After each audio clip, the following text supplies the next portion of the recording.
On June 13, 1929, the quiet campus of Ohio State University was shattered by a gruesome discovery. Two students, out for a day of shooting practice at the New York Central Railroad rifle range, stumbled upon the lifeless body of a young woman. Her head bore the marks of multiple blows, and her throat and body were deeply slashed. This was the beginning of a mystery that would grip the community and reveal dark secrets. The police, led by Chief of Detectives W.G. Shellenbarger, arrived at the scene with no immediate clues.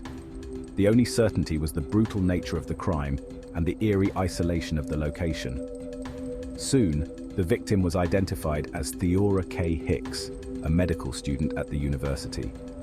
Her roommates, Alice and Beatrice Bustin, reported her missing and confirmed her identity at the morgue. But who could have committed such a heinous act?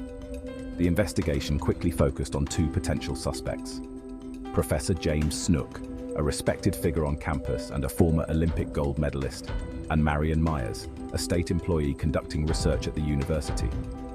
Both men had connections to Theora, but the evidence was thin. Professor Snook claimed he was working late in his office on the night of the murder, yet he had a suspicious bandage on his hand. Myers, on the other hand, had visited the morgue expressing distress over Theora's death. Both men were brought in for questioning, and the detectives had only 48 hours to gather enough evidence to hold them. A search of Snook's car revealed a single drop of what appeared to be blood on the passenger door jamb. Myers's car yielded a ball-peen hammer and stained gloves, which were sent for analysis. The evidence was mounting, but it wasn't enough.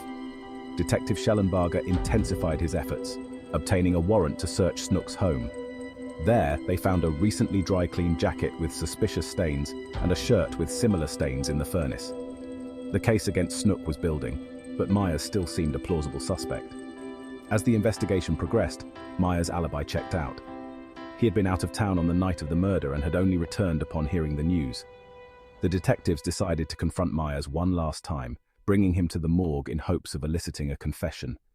But Myers remained stoic, showing little emotion as he viewed Theora's body. With no concrete evidence against Myers, the detectives released him. As he left, he made a cryptic statement, expressing fear of Professor Snook. This shifted the detectives' focus entirely onto Snook. They intensified their interrogation, presenting the mounting evidence against him. Bloodstains in his car, burned clothing, the cleaned jacket, it all pointed to him. The breakthrough came when a witness came forward. They revealed crucial information that tied Professor Snook to the crime scene. Confronted with this new evidence, Snook's composure finally cracked. He confessed to the murder, claiming he acted in self-defense to protect his family from Theora's threats. The trial was fast and unforgiving. The prosecution presented a strong case, and despite Snook's claims of self-defense, the jury delivered a guilty verdict. Snook was sentenced to death. In a final twist, he confessed to the prison warden that he had planned the murder to prevent Theora from exposing their affair.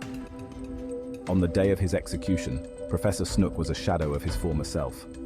The case had revealed a dark side of human nature, one marked by power, deceit, and ultimate betrayal. Theora Hicks's tragic death remains a somber reminder of the lengths to which some will go to protect their secrets. Thanks for watching. Don't forget to like, share, and subscribe for more true crime stories.